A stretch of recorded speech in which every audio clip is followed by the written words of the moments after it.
about 20 minutes ago, the air raid sirens started going off, and within a minute or two, we started seeing rockets being fired, coming from all different directions actually. At first it was just a few out in the distance from the south. It looked like from out to sea. And then we started seeing rockets coming from the north of the city above the city skyline.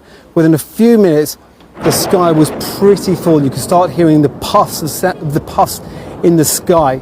And then that's when we sort of maybe 5 minutes later, the rockets actually come down and land somewhere in the city. Sort of smoke start to rise. We understand from sources that rockets fell in about 5 to 7 locations. We also understand at the moment there are reports of 1 minor injury. It has to be said, from all the rockets that went up, it was only a very small amount. We only saw 1 landing. So clearly the Iron Dome is working well, but it just goes to underline the pressure that Israel is now under. It started something in the early hours of this morning. Benjamin Netanyahu warned this afternoon that there will be retaliation, perhaps waves of retaliation. They have now started. We actually understand now from sources that there are 7 injured in the attacks that happened about 25 minutes ago. None of them are serious injuries. They're light to moderate injuries, we understand. We actually understand that they took place.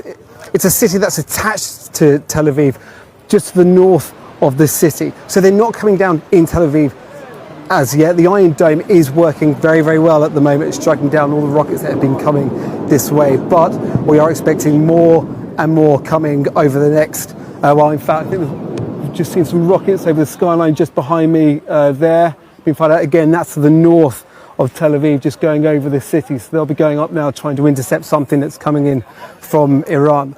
So we don't know how the rest of the night will play out, but we were warned there would be waves of attacks, waves of reprisals, and they've begun. And Paul, is it clear from what you've seen so far landing whether that is a missile landing or is it debris from intercepted missiles that's falling to the ground?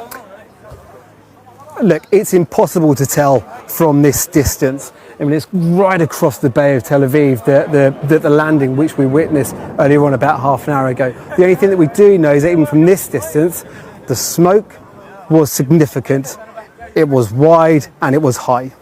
And is everybody in their shelters now? Actually, I mean, we are in an area just up the coast in Jaffa, a bit of a distance from main central Tel Aviv. There's quite a few people around us, quite a few young men who are taking pictures of this. This isn't new to them. Remember, they went through this not so long ago, just before